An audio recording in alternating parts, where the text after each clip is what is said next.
मिथुन राशि और मिथुन लग्न वालों के लिए 28 जनवरी से 30 मई 2026 के बीच का समय ये कोई आम समय नहीं होने वाला।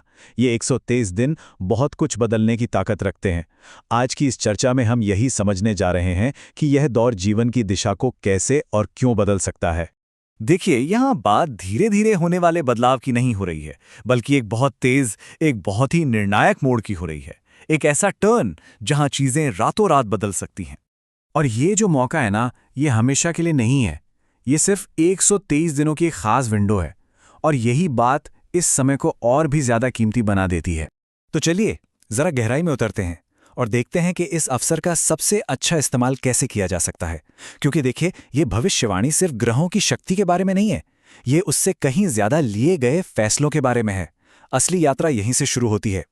तो हो क्या रहा है? 28 जनवरी 2026 से राहु कुंडली के 9वें भाव में आ रहा है, जिसे हम किस्मत का, भाग्य का घर कहते हैं। इसे ऐसे समझिए कि ये जीवन का समुद्र मंथन शुरू हो रहा है। और जैसे राहु ने अमृत पाने के लिए किसी नियम की परवाह नहीं की थी, ठीक वैसे ही ये समय जुनून और हिम्मत की मांग करेगा। लेकिन सवाल उठता है कि आखिर ये गोचर इतना पावरफुल क्यों है।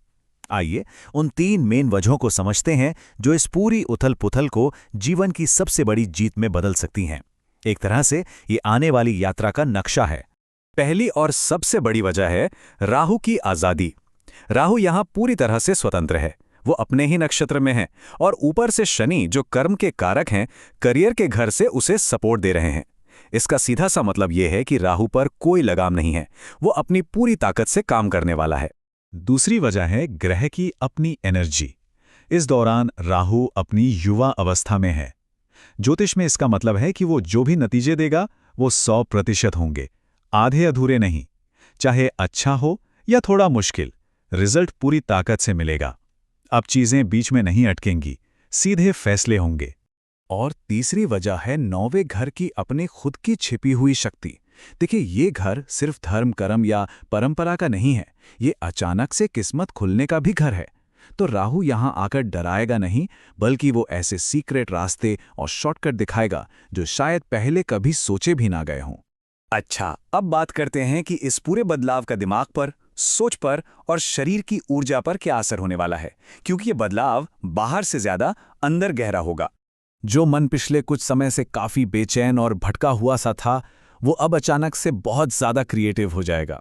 आइडियाज सिर्फ आएंगे नहीं, बल्कि वो आपस में जुड़कर एक मजबूत प्लान की शक्ल ले लेंगे। बाहर से शायद सब शांत दिखे, लेकिन अंदर ही अंदर अगली बड़ी छलांग की तैयारी खामोशी से चल रही होगी।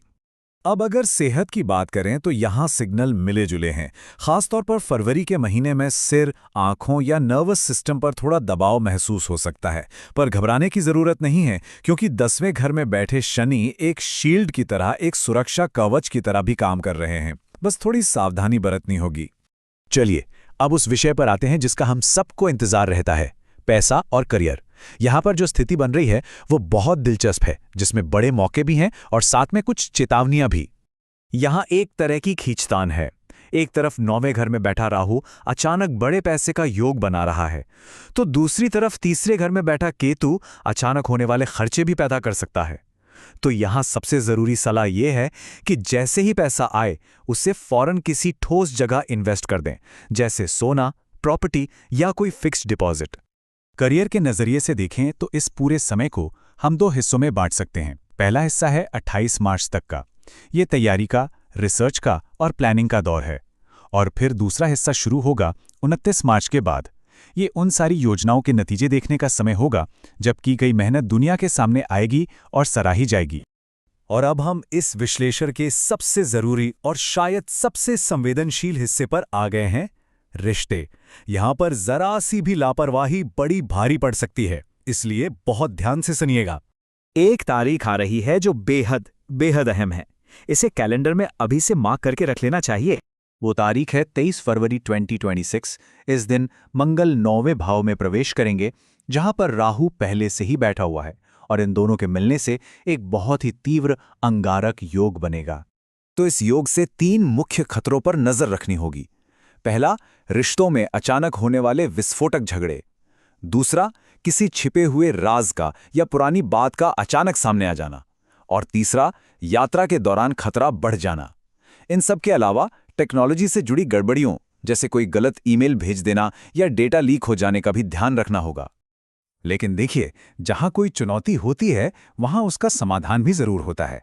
तो अब जरा ये देखते हैं कि इन मुश्किलों से बचने और पॉजिटिव एनर्जी को बढ़ाने के लिए कौन से आसान और असरदार उपाय किए जा सकते हैं।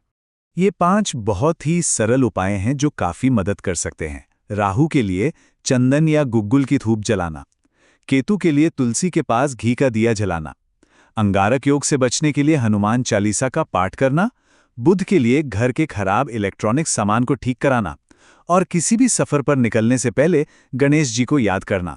ये छोटे छोटे काम बड़े असर पैदा कर सकते हैं। तो कुल मिला के बात यह है कि ये समय एक रोला कोस्टर राइड की तरह है। इसमें उतार भी होंगे, चढ़ाव भी होंगे और तेज मोड़ भी आएंगे। लेकिन डरने की जरूरत नहीं है, क्योंकि शनिदेव एक निष्पक्ष जज की तरह सब कुछ देख रहे हैं।